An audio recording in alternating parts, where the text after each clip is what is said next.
Hello, everyone, and welcome to another episode of Church Coffee, Christianity, Conservatism, and Culture. Today, we're joined by Musa al-Gharbi. He is a sociologist at Stony Brook University. Today, we're talking on problems and maybe even fixes to higher ed. Dr. al-Gharbi, thank you for coming on. It's great to be here. Thank you for having me. First and foremost, how do you take your coffee? I just drink it black, mostly. I have some black coffee right here. It's boring, but I normally have a co-host. He cannot make it today, but that's our affinity as well. The older you get, the more strong and bitter you need it. It's about where we're at. Give us your story. Give us a quick little bio for people who might not know you or might not have heard of your new book, We Have Never Been Woke. Sure. In terms of my bio, I had a weird journey through academia. So I started at community college. Actually, before that, my initial plan in life was to be a priest, and then I had a crisis of faith, and I became an atheist for a while. And I started taking classes at community college off and on because I didn't know what else to do with my life. Started studying philosophy because it was a way of exploring some of these questions about the structure and nature of reality and the meaning of life, but without the theological underpinnings of Christianity. But the atheism didn't stick.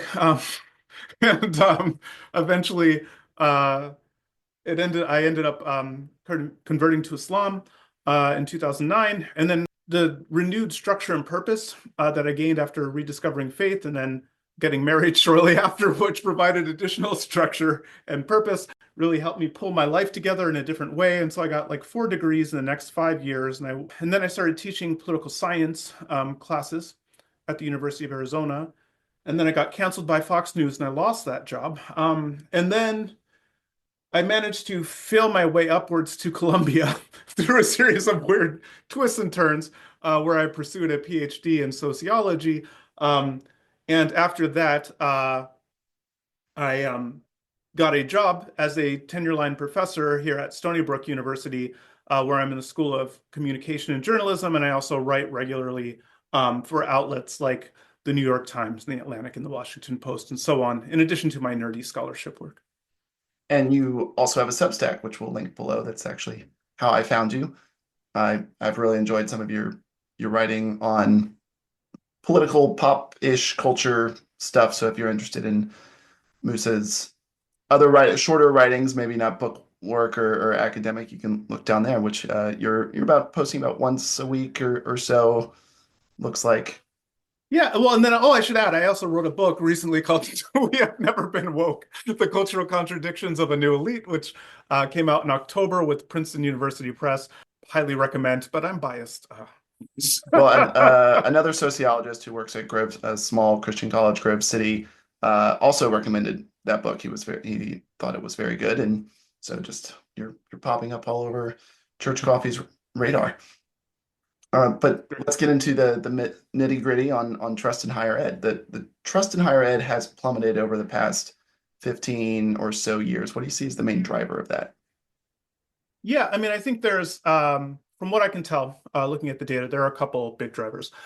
One is that a lot of students don't feel, and parents don't feel like college is delivering the goods that they're looking for. So when you look at polls and surveys, asking students, like, what do they hope to get out of college? One of the main things they hope to get out of college are credentials that help them get a better job and improve their supportive family, live a better life, achieve social mobility, and so on and so forth. Now, often people who work at colleges and universities, especially professors, tend to be kind of disdainful towards those education goals.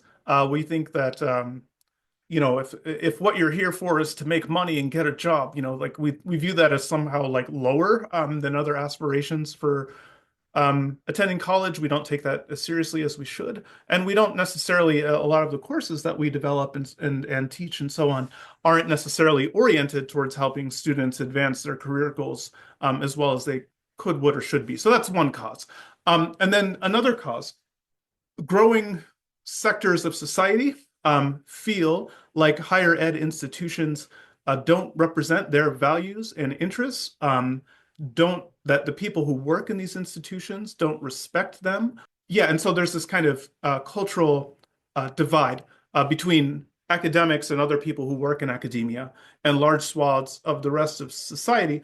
This divide, as I've shown in some of my Substack essays and other work, this divide is pretty big under ordinary circumstances.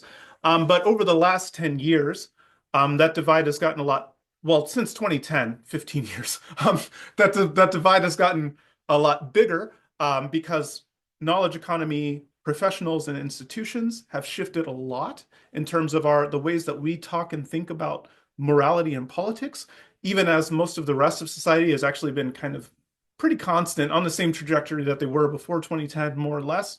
So we've shifted a lot while other people haven't. So the gap has grown bigger.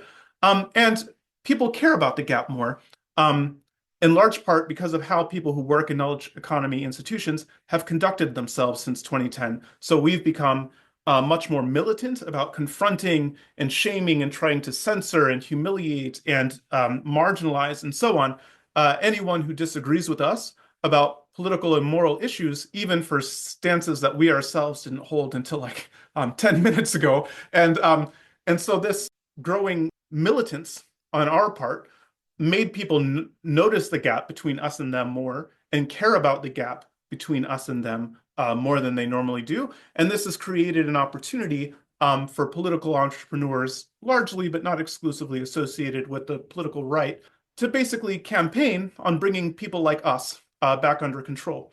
There are narratives that higher ed has lost its way, that the people who work in higher ed are more focused on indoctrination than on teaching students useful knowledge and skills, and so on and so forth. And so those seem to be the big drivers. One is that we don't seem to be delivering the goods for what students care about, as well as maybe we could or should. And the other one being that there's a growing cultural, moral, and political distance between us and a lot of the rest of society. And people are finding themselves alienated by that gap. And now, a word from today's sponsor. Today's sponsor is Robin Hurst of Fora Travel.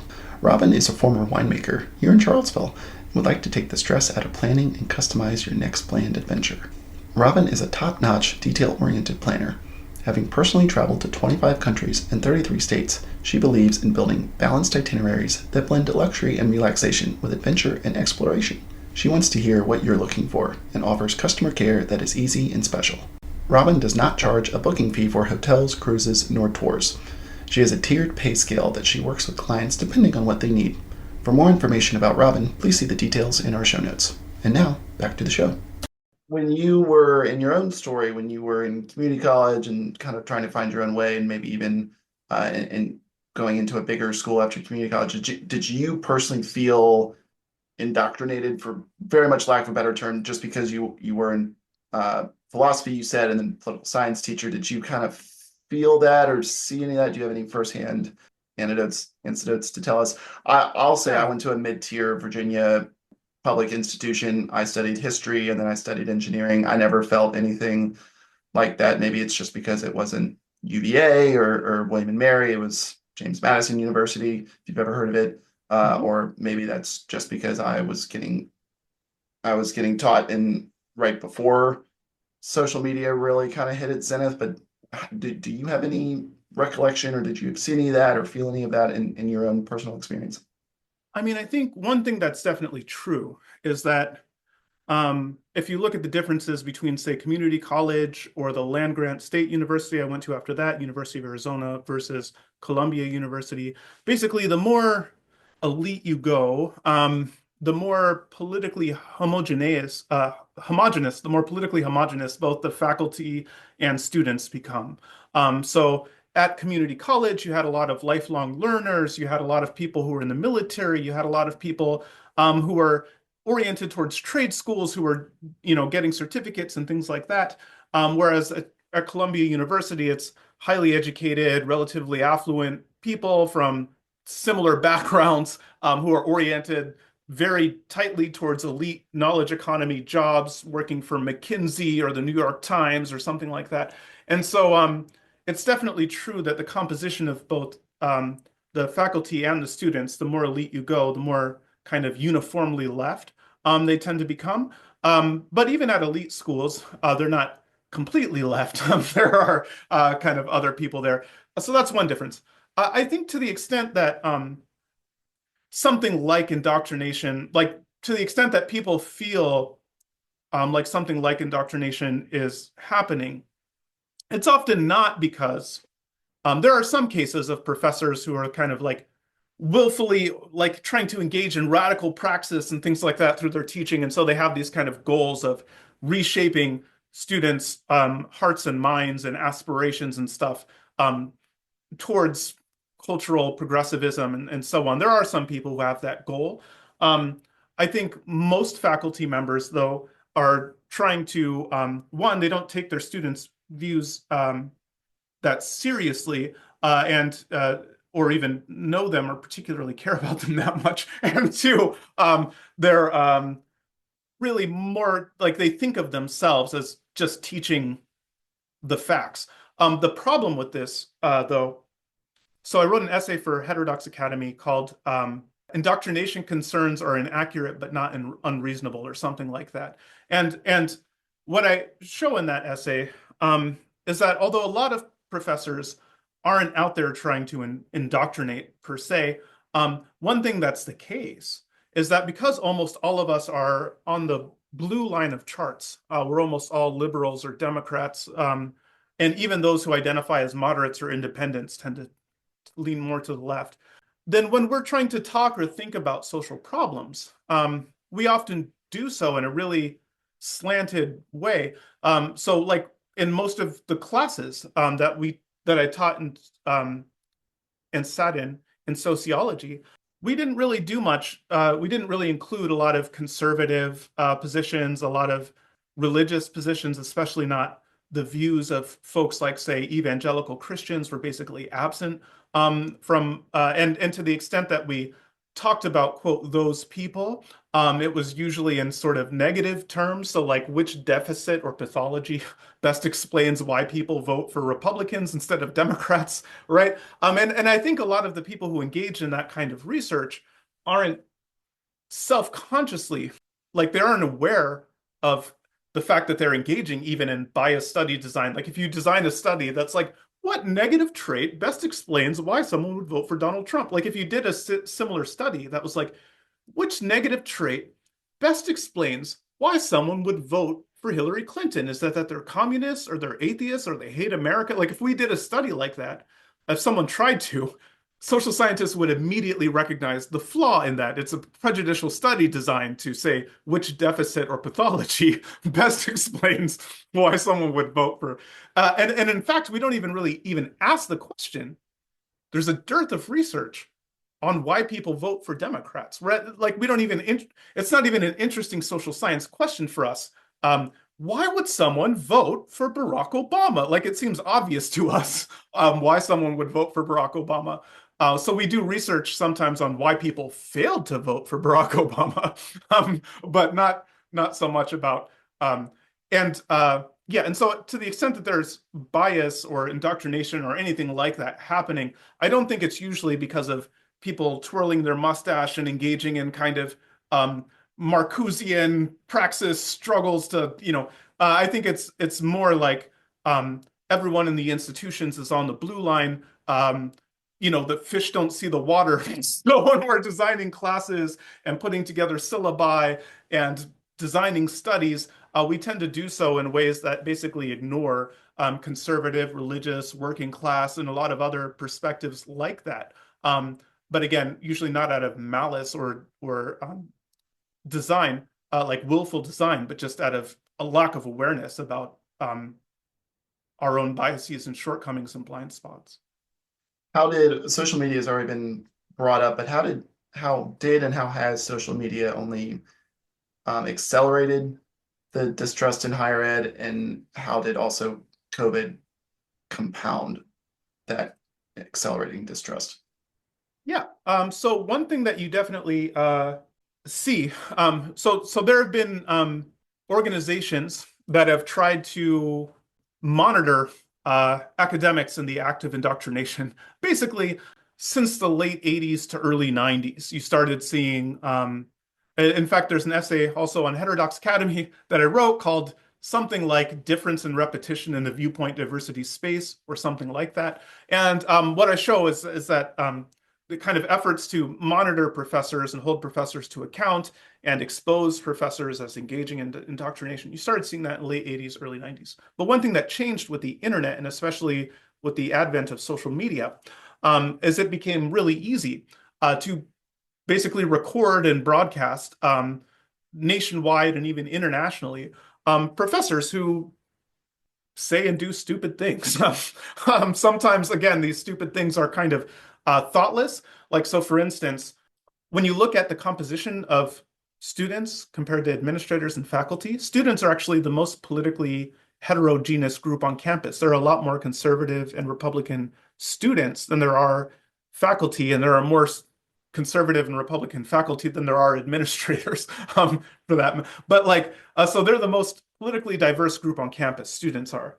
But a lot of professors don't understand that. They assume that kids these days are all a bunch of, radical progressives. And a lot of the students also assume that their fellow students are overwhelmingly progressive when that's not necessarily the case. And so what will happen a lot of times is professors will say things like, yeah, those Trump people, am I right? Like completely unaware that they're insulting and demeaning people in the class and people in the class's parents and loved ones. And if they were aware that they were doing that, they would be horrified and they would probably not do that. But because they just assume that everyone else in the class is also liberal, progressive-y kind of people, then they engage in these kinds of disrespectful, denigrating kinds of behaviors. And so what's happened now with social media is that students who are subjected to that kind of thing can record it now and broadcast it. And there are organizations like College Fix or Campus Reform and so on, who's like bread and butter is basically taking these kinds of incidents and amplifying them for the nation to see, and then bringing social pressure to bear on the faculty members or colleges and institutions in which the incidents occurred.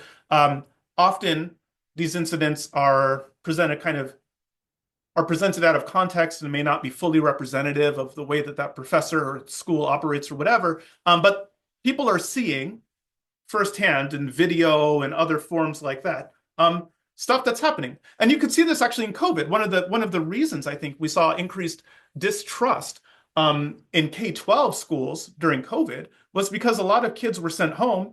And so the parents were there watching the things their kids were being taught and they were surprised, they were shocked. And I'll say, one thing that's important to note is that COVID happened during this period of awakening. And so the kind of education their students were receiving is maybe not the same kind of education they would have received 5 years ago or 5 years from now. It's the professors themselves, the teachers themselves were like going through this kind of period of radicalization. But I think a lot of parents were horrified. I was horrified. Like my son, we were living in Manhattan at the time, and he was assigned, he was given assignments that were like, write an essay about why Black Lives Matter is good. So the conclusion, the moral and political conclusion was taken for granted, and the student was just assigned to reason his way to the quote correct moral and political conclusion. There was nothing in class about how Black Lives Matter is a controversial organization, that a lot of families of people affected by police violence have viewed Black Lives Matter as a scam and a grift and have wondered where the money went. There was nothing about how large numbers of African Americans and other non-white people have serious concerns about public safety and public order and actually don't want to abolish the police or abolish prisons or anything like that. So there's this kind of, and this was the kind of assignment that my son received. He was also assigned in another essay to look at different pay of male soccer players and female soccer players, and was assigned to write an essay about how sexism was the thing that explained this gap. Nothing at all about how male soccer players and female soccer players have radically different audience sizes, sell radically different amounts of merchandise, and so on and so forth, and that all of this kind of stuff factors into the value that they're creating and generating might factor into the pay that they receive. None of that. And so, like, I think a lot of parents saw their kids being presented with assignments like that, both at the K-12 level and at the higher ed level, and were really disturbed. And this is one of the things that fed mistrust. And then the other thing that I think fed mistrust, especially for college, was that a lot of people were paying, large sums of money to send their kids to college. And if they're not actually getting the college experience, they're not, you know, building the social connections in the same way. They're not there on the campus taking part of the resources that are available at the college and university. And they're wondering, well, I already have questions about the value that I'm getting for this diploma. Those questions are even bigger now because they're not even getting a lot of the benefits that you'd get for being on campus, but I'm paying the same tuition. What's up with that? And so I think these are some of the ways in which COVID and the internet have heightened this mistrust. How has the issue of free speech or lack thereof on college campus impacted the way public has viewed higher ed? Like you will see people writing in chalk like, hey, there's a pro-life event, and then maybe a professor comes out and washes it away or tries to get campus police involved. That's just a made-up situation. But how does this type of almost double standard free speech that is commonly seen at online, FIRE also gets involved in a lot of that. It's freedom for individual rights and education. How does that obviously compounded by social media, but how is that part of the distrust in social ed I think polled and seen by the public? Yeah, I think censorship and self-censorship, the amount of it and the distribution of it, definitely contribute to mistrust, like scientific findings. If it's the case, and it's widely recognized that if the data cut one way, it has a much easier time getting published, and people are much more likely to actually try to publish papers on it and so on. And if the data cuts the other way in a politically inconvenient direction, professors would be less likely to even want to publish that paper for fear of reprisals from their peers. And even if they try to publish that paper, it will be unlikely, much less likely to get published, and will probably face, in some cases, if it's a particularly prominent paper that gets picked up by the wrong actors in the service of the wrong ends, then you often face like retraction campaigns and other things like that to take this paper that was published and get it unpublished. And so when the public, to the extent that the public perceives or senses that something like that might be the case, that what they're being presented with in the name of the science isn't the full distribution of evidence available, but rather a highly selective bit of evidence that is designed to advance particular moral and political ends, then this is something that sows mistrust. You can't trust that you're getting the full, accurate, objective picture from the people who are calling themselves experts. And you could see this. One quick example, during COVID-19. So Nate Silver has this great essay on his Substack called Journalists Should Question Everyone, Including Scientists. And one of the things he shows there is that as a result of freedom, is that during COVID, there was a lot of dispute about whether the origin of COVID-19 was from a lab leak in China or whether it was instead some kind of natural spread from animals to humans. From idea that it was a lab leak was something that scientists were keen to avoid. A lot of scientists in the US were keen to avoid, both because it called into because then science is responsible for this global pandemic, but then second, because they were worried that talking about how this came out of a lab in China or whatever might in some way enhance Donald Trump's perceived xenophobic anti-China rhetoric or whatever. And so there were concerted efforts by scientists to really lean heavily to discredit the lab leak hypothesis. There was this big paper that was published in flagship scientific journal that purported to prove once and for all that the lab leak hypothesis was garbage. Sounds great, or whatever. Unfortunately, there were Freedom of Information Act requests that were placed on the journalists, and so they got access to all their emails. And it turned out that the journalists who wrote this paper themselves did think that the lab leak hypothesis was plausible, was maybe even more plausible than the natural causes thing. And despite feeling that way themselves, they wrote a paper that was trying to make it seem like the only reason you could believe in the lab leak hypothesis was if you were crazy, stupid, misinformed, or racist. And so they published a paper that defied their own views of what was likely true, in order to achieve this political end of undermining Donald Trump. And again, unfortunately, in this case, their emails got exposed through Freedom of Information Act requests because they taught at the kinds of universities and published in the kinds of institutions that are subject to FOIA. The public perception that this kind of a thing happens a lot, that people aren't fully telling the truth, that they're spinning empirical findings in the service of moral and political ends, undermines trust. And again, the fact that, the last thing I'll say about this, as it relates to self-censorship for students and so on, when people feel like their perspectives, like their views, like their voice, like and their values are not represented in institutions, they tend to grow hostile to those institutions. And it doesn't, like in academia, we often describe this hostility as anti-intellectualism. But in fact, if you look at in the US or around the world, at any kind of institution you can imagine, this is just a way that people respond to institutions that don't represent people like them.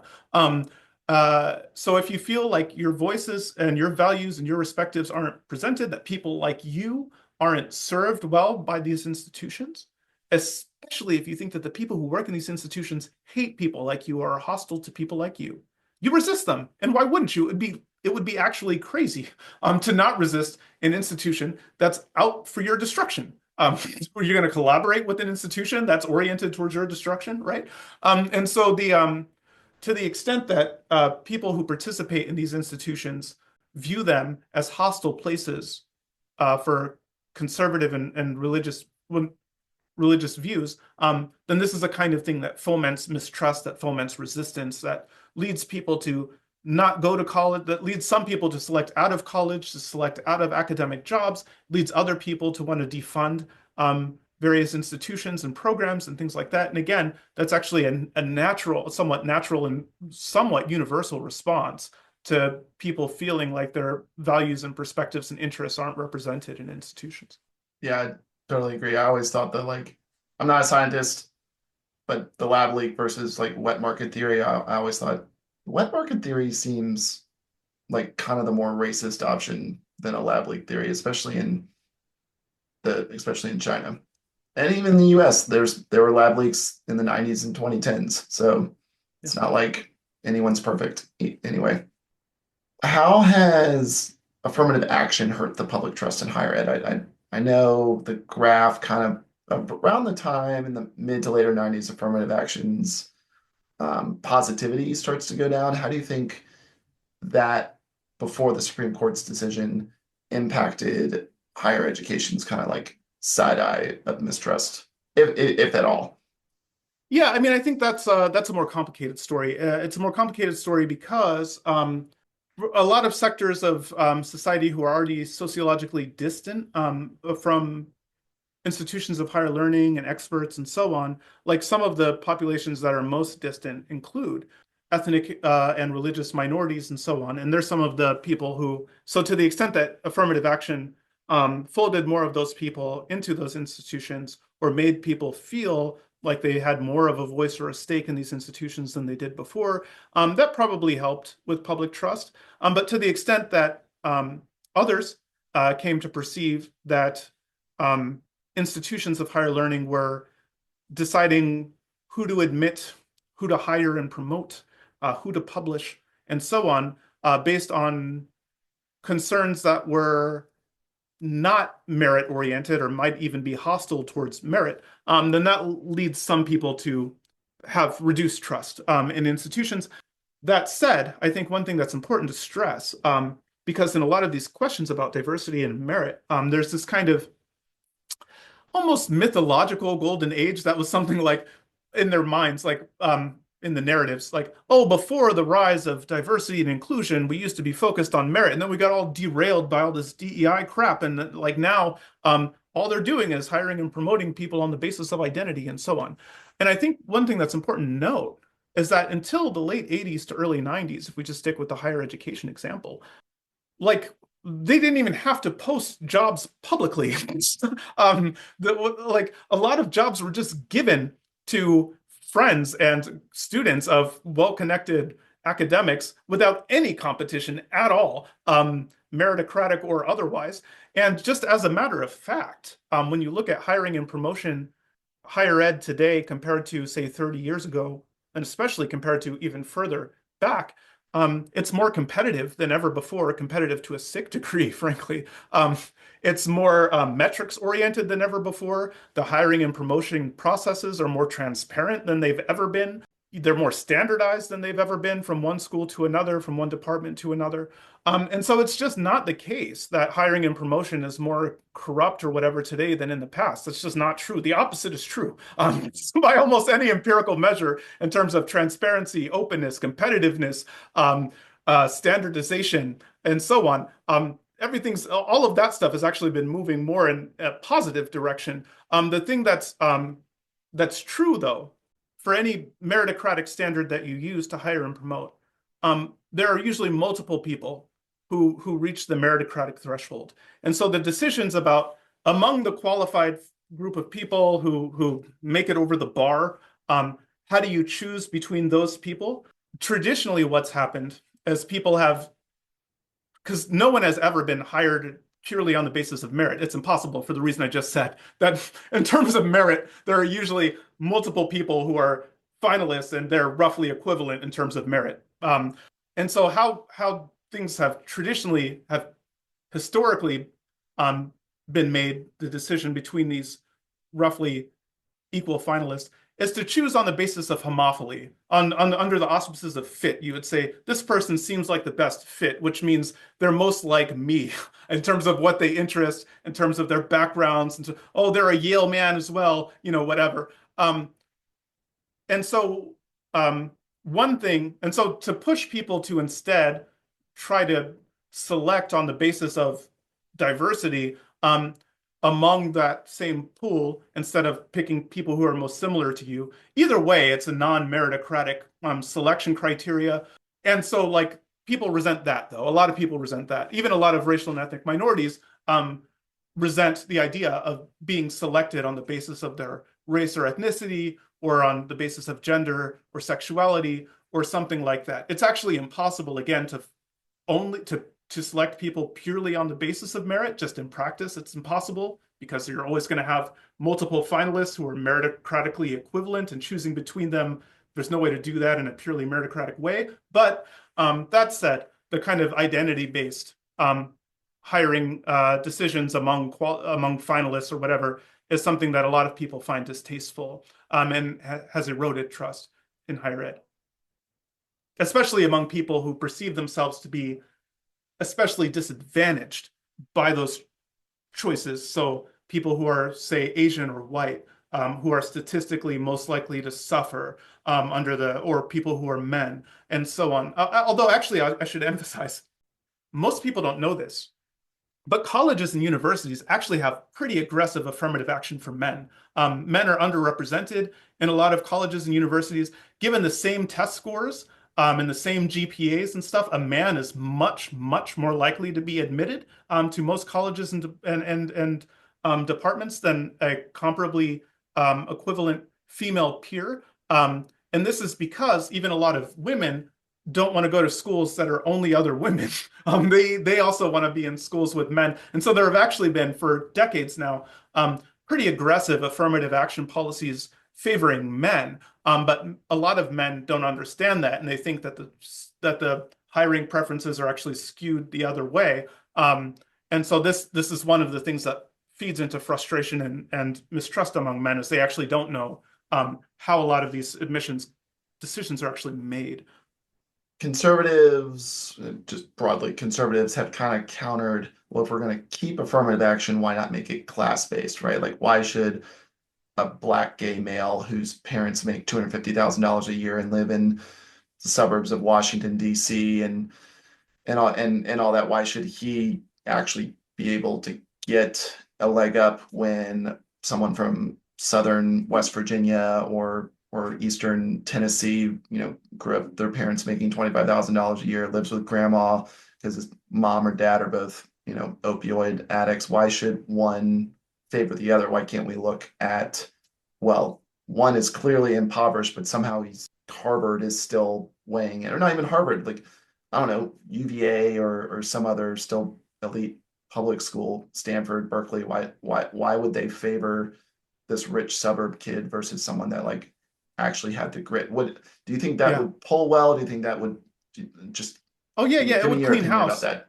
Yeah, I mean, publicly, in terms of public opinion, that's the predominant view. And one of the things that I show in my book is it's actually the case that when you look at who benefits, for instance, from race-based affirmative action among African Americans, the idea behind affirmative action was to help American descendants of slaves, especially working class and poor Black people, achieve social mobility. It's kind of a pseudo reparations program, and so on.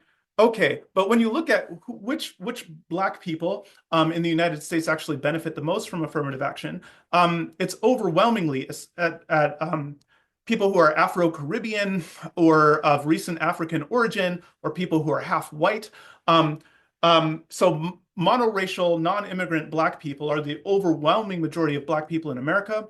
They're the bloc that benefits the least race-based affirmative action policies targeting African Americans. And no matter what your ethnic background is, among Black people, the people who benefit the most are rich Black people. And so this is, far out of step with the spirit and intent of the program. And on the flip side, when you look at some of these class-based policies, they strike a lot of people as more fair. And the reason they strike people as fair is, as you said, like if the goal is to help people who need help, who are disadvantaged, then it makes sense to select for people who are disadvantaged. And to have a policy that's supposed to help people who are disadvantaged, but only focuses on Black and Hispanic people who are disadvantaged, for instance, that's the same as denying a disadvantaged person help on the basis of their race because they don't belong to the target group.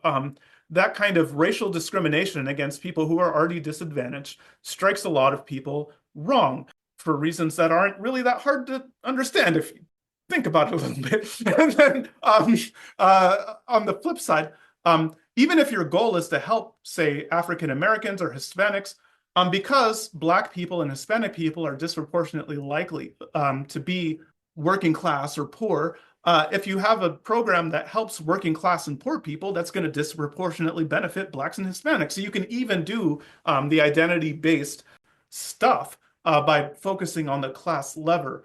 So I think to the extent that affirmative action in any form survives, the form that is most likely to survive and that's most resonant with public opinion would be to focus on something like a class-based approach instead of an identity-based approach. For very much lack of a better term, woke and DEI seem to be on the retreat on several levels. The Economist even did they even did a cover story on actually systematically looking at peak woke. What do you see as the overall reasons why this has peaked and gone down, and when do you kind of see a somewhat of a date or a season of peak woke? So it's a date of peak woke where you see it kind of cresting, and why do you think it's now on the retreat? Yep. So one thing that I show in my book is that this period of rapid change and how knowledge economy professionals talk and think about social justice, it's actually a case of something. We've had 3 previous great awakenings prior to the current one I show in the book. There was one in the 1920s to the early 30s, one in the late 80s to the early 90s. Sorry, one in the mid 60s to early 70s, but the late 80s, early 90s one was the last time we had these blowups around what they called political correctness at the time, but which today we call wokeness. And then the current one started after 2010. And as I show in articles on my website, musa-al-Gharbi.com, there's an essay called The Great Awakening is Winding Down or something like this. And I show, looking at a bunch of empirical indicators that let you quantify and show statistically that something changed after 2010. You can see that something changed again after 2021. So for instance, if you look at cancel culture incidents on colleges and universities, you can see that they started accelerating after 2010, they peaked 2021, and they've become less common since then. We're still not back at like 2009 levels, but the decline is clear. Or if you look at the share of research articles or newspapers that are focused on prejudice and discrimination along the lines of race, gender, sexuality, and so on, you can see that after 2010, there was this big spike. It peaked around 2021, depending on the subject matter, a little sooner, a little later, and then, but is clearly on the decline no matter what form of identity-based discrimination you're talking about, and so on and so forth. So you can see that something changed. Okay, so why do these awakenings happen? Why do they end? So in my book, We Have Never Been Woke, in the second chapter, what I do is I show that, like, if we recognize this as a case of something, then we can say, well, then we can compare and contrast these cases and get leverage on questions like, why do these awakenings happen at all? Why do they end? So on the first side, why do they happen? They tend to happen, I argue in the book, when periods of elite overproduction becomes really pronounced. So elite overproduction is a situation where society is producing more people that have a reasonable expectation to be elites than we have the capacity in society to actually give them the life they're looking for and expecting. So you have growing numbers of people who did everything right.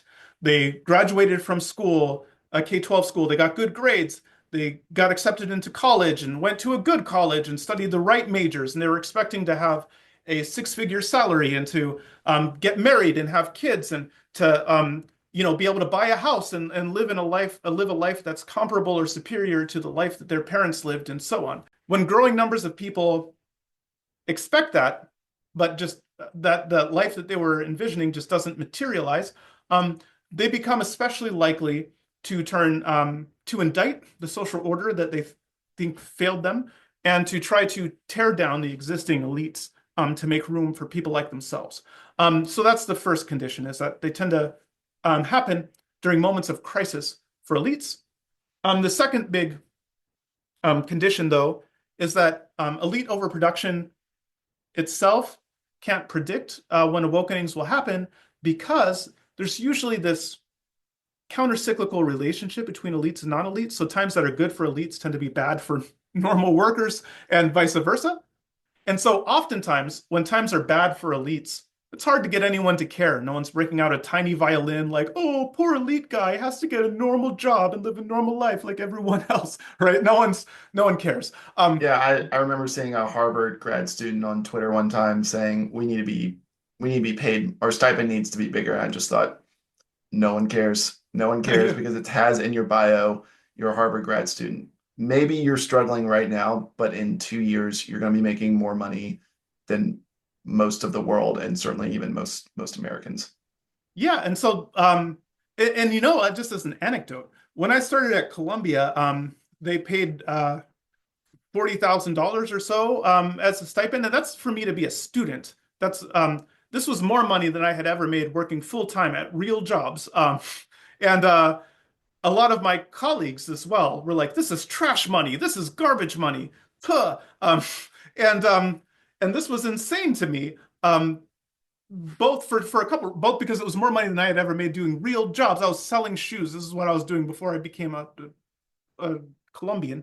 And it's also more money than most of the workers around them were making. And the reason why they thought it was a pittance is because they inappropriately compared themselves to the millionaires and the billionaires, or to tenure track faculty at an Ivy League school. And they'd make a lot less than those people. But of course, why should they make as much as a tenure line professor at an Ivy League school as a grad student? That's crazy. Like the expectation, the entitlement to feel like you deserve that kind of money to get paid to be a student is wild. But the fact that they don't really have a good understanding of how normal people live, or the kinds of income and life circumstances that normal people experience, leads them to, get $40,000 to study and view that as unlivable trash money. Okay, but yeah. So the point, though, is that when times are bad for elites, often no one cares. But sometimes the fates of elites and non-elites get collapsed together. those are moments when things have been getting bad and worse for ordinary people for a while. And all of a sudden, they're bad for a lot of elites too. And those are the moments when awakenings are likely to happen, because you have not only do you have these frustrated elites who are trying to indict the prevailing order and tear down the people who are succeeding in order to make room for people like themselves, but you also have this large group of other folks in society who also have a bone to pick with the people who are calling the shots, who also are really frustrated with the way things are going. And that gives these frustrated erstwhile elites more leverage over the system than they would have in ordinary time. And so those seem to be the two biggest predictors of when awakenings will happen. And you can see them start to fizzle out as enough of these would-be elites end up getting folded into the power structure, as they end up getting comparable, acceptable jobs, living acceptable lifestyles, and so on. They end up disengaging from activism and working on earning those Benjamins, and the awakenings tend to fizzle out. And so that's the few people, the elites, the elite aspirants who aren't able to get a job eventually just lose the ability to keep the awakening going, because a lot of their peers get jobs and they disengage, and a lot of normal people, as the economy improves, also just move on to other things. And so there are this band of frustrated people who don't end up succeeding, but they often just have to give up and just resign themselves to a lower standard of life than the one they anticipated, because everyone else eventually moves on. Or what I've told some people is A, learn to code, or B, you can get a pretty good job if you just don't want to live in New York City. And you can live a really good life if you don't live in a pretty expensive area. I live in Charlottesville, Virginia, near University of Virginia. My small house is worth almost 4 times as much as my in-laws who live in rural West Virginia. Their house is 3 times my size. Yeah, I mean, when I was when I lived in Sierra Vista, Arizona, before I moved to Columbia, I paid we paid $1,200 for a 4-bedroom house per month. At Columbia, I paid more than twice that for a 2-bedroom apartment, and that was a subsidized I was rate. gonna assume a 1-bedroom apartment. Yeah, well, that was the rate that was subsidized by Columbia University, because Columbia was my landlord. If I paid full market price, it would be even more than that. And the thing is too, for a lot of folks who find themselves in adjuncting or things like this, like in principle, they could often, not only could they have a more sustainable lifestyle by moving somewhere cheaper, but they could also live a better life by getting a normie job. Like in some cases, they could earn more money, for instance, by becoming the manager at a cheesecake factory or something like that. But to them, that would be a social death. They're so concerned about, they're more concerned about status and autonomy and living they're kind of hooked on social identity and so on, is so bound up in these particular professions. And they're so committed to living where the action is, in these kind of expensive, culturally progressive knowledge economy hubs and so on, that to move to a more sustainable area and to take a normie job is a kind of social death for them that they just refuse to do. And that's unfortunate, but it feeds into. Do you think that is possibly a result in just the decline of religion in general in the West? You're a Muslim. I'm a conservative Christian. I just read David Brooks's Second Mountain. There seems to be just kind of like those type of people's actual religion is their social IQ, right? It's like higher up that mountain they go, like they feel more fulfilled, but suddenly they lose it. Do you think that type of addiction to social elitism is kind of replacing what might be an actual better life if they had a traditional religious outlook? Yeah, absolutely. So there is a lot of evidence, some of which I highlight in the book, that quote woke views are most, and dispositions and so on, are most prevalent among sort of post-Protestant Americans. So Americans who are from kind of white Anglo-Saxon Protestant backgrounds, but who are themselves not religious or religiously observant. And for them, in many cases, politics one of the purposes that politics and social justice activism serves is it can give you this sense of transcendence, of purpose, of taking part in shared activities and norms and beliefs, and all like a lot of these kinds of things that are these satisfactions and community building and things like that, and life orientation that we get from religion. Increasingly, they seek from politics. And actually, there's a great book called Secular Surge by two political scientists whose names elude me right now, so my apologies to them. But the book is called Secular Surge. And one of the things they show is that the kind of progressive, kind of hyper-progressive views are most prevalent among people who are religiously unaffiliated or atheists. And they're also some of the people who are the most politically intolerant. Like if you look at which sectors of the political sphere are most likely to say that compromise is bad, that you shouldn't work across the aisle with those people, and they're horrible, not, that it's a betrayal to, they tend to be post-religious people as well. And then the last thing I'll say about this is I wrote an article for the journal American Affairs that's also available non-paywalled on my website. It's called something like Understanding the Relationship Between Subjective Well-Being, Political Identity. And what I'm taking notes of all these, so if any listener wants to check any of these out, I'll drop all these articles and links in the show notes. Yeah, so what I show in that article is that looking in the US and around the world, as far back as the empirical literature goes, people who are religious and conservative are much more likely to be happy, to be fulfilled. They're much less likely to be depressed or anxious or neurotic. They tend to have much better and more durable relationships, both marital relationships and friendships. Like they're less likely to, say, break off friendships because of politics and things like that.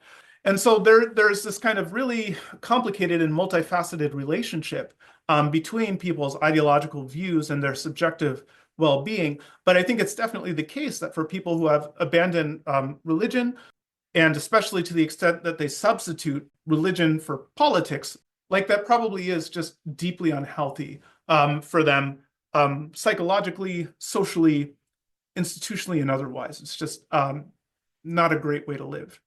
Even though we've kind of seen peak woke, for lack of a better term, start decline, do you think it might come roaring back, or it might stay around? Because what kind of seemed to really shoot it off was Donald Trump getting into the White House. Donald Trump is now back in the White House. Do you think that externality is going to change the equation at all?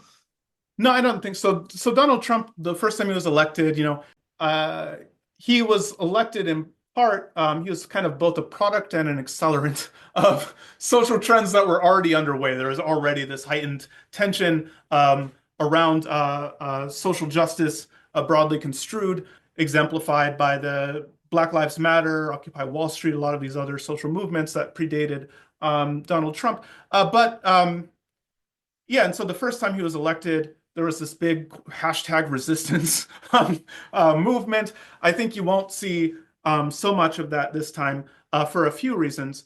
First, because again, like a lot of the economic conditions that drove the awakening seem to have been mitigated. Second, because a lot of the people who might want to participate in resistance movements just recognize that a lot of what they did last time didn't work or was counterproductive. And this is really pronounced because you see that the people who shifted the most towards the GOP, who helped Donald Trump get reelected, were the very people that we think of ourselves as advocates for and allies to. It was less affluent people, working class people and poor people and people who are not white, and religious people, including religious minorities like Muslims, that shifted the most towards the GOP, even as the, quote, privileged people, white people, more affluent people, highly educated people, and so on, shifted towards the Democratic Party. And so I think the fact that a lot of people are also reckoning with the reality that the people that we're trying to serve and advocate for and, quote, resist on behalf of and whatever, they're not interested in what we're selling. And trying to kind of process that is another thing that I think is going to suppress the resistance. But that said, one prediction of my theory of why awakenings happen that I lay out in the book is that if my theory is correct, then we probably would expect that there could be another awakening down the line if the conditions are right. If you have elite overproduction plus popular immiseration, you might expect another awakening down the line. And the last thing I'll say is that the book stresses that these periods of awakening have a lot in common, like an insane amount in common. But one thing that's different is that over time, the share of workers that have take part in the knowledge professions has grown a lot. In 1920, when the first awakening happened in the 1920s, it was about 3% of Americans were knowledge economy professionals. Today, it's about a third. So still not a majority, but a very large minority. And we have a lot of wealth and power concentrated in our hands more than ever before, a disproportionate amount compared to other workers. And we're concentrated in this small number of hubs, part of this interlocking set of institutions. And so as a result, as these transformations have happened, each of these awakenings has become has more capacity to be really destabilizing to the system. Because again, if you have this kind of tumult and unrest that's affecting 3% of workers, that's very different than massive tumult and unrest affecting a third of workers, including and especially the most well-connected, prestigious, and influential workers in the economy. And so the next time that we have an awakening, it could be, more dramatic than this one. TBD. That's my optimistic. That's my optimistic prediction there. What are some practical ways higher ed, from public universities to even the Ivy Leagues, do to regain public trust? What would be some practical bullet points if you were, suddenly landed on a board and you're like, guys, we got to do these 3 things over the next 4 years to really make Columbia look better, to really make UVA look better, to really make Bates College look better? Yeah, I mean, I think one thing that's important is knowledge economy professionals, colleges and universities and so on, to the extent that we hold values, priorities that are out of step with a lot of other Americans. Well, I think there's 2 things that are important to do. One, especially for people who work at land-grant colleges and universities, if you work at a college or a university or a K-12 school where you're paid for primarily by tax dollars, it's incumbent on you. You're a civil servant. I work at Stony Brook University. It's a public university. I'm a civil servant.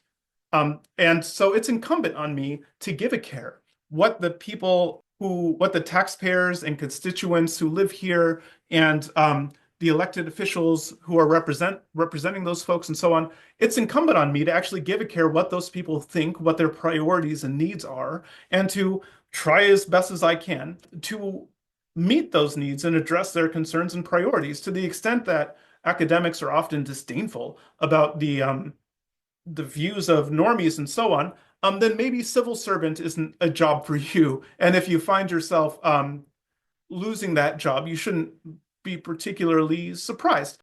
Final question. I know you've got some kids. I do too. In the next probably decade or so, they're going to start going to college. What advice would you give to either older teens who are just starting to look at college, or even framed much more personally, what advice would you give your kid or my kid? How would you pick about going to college, and how would you pick a college in general? Yeah, I mean, one thing that I would advise my own children or children in general is that there are actually lots of good ways to make a living that don't require you to do the kind of knowledge economy rat race. And there are a lot of jobs that are just objectively more valuable and important. So one thing that I say a lot is that if aliens came down to Earth and unleashed an electromagnetic pulse that eliminated the bottom 95% of academic research, none of us would ever know the difference. No one would ever know. You could delete 95% of all the academic research that's extant today. But if 95% of mechanics were abducted by aliens, we would know immediately. We would not be able to function without them. And so there are all sorts of jobs that are more socially valuable in a very practical way, and where you can make a good living as a plumber, as an electrician, as a welder, and so on, doing honest work, feels like you didn't get what you deserve in life or something like that. And not a great way to live. Dr. Al-Gharbi, thank you so much for coming on and walking us through that. Everyone Absolutely. else, everyone else, we'll see you next week for Church Coffee.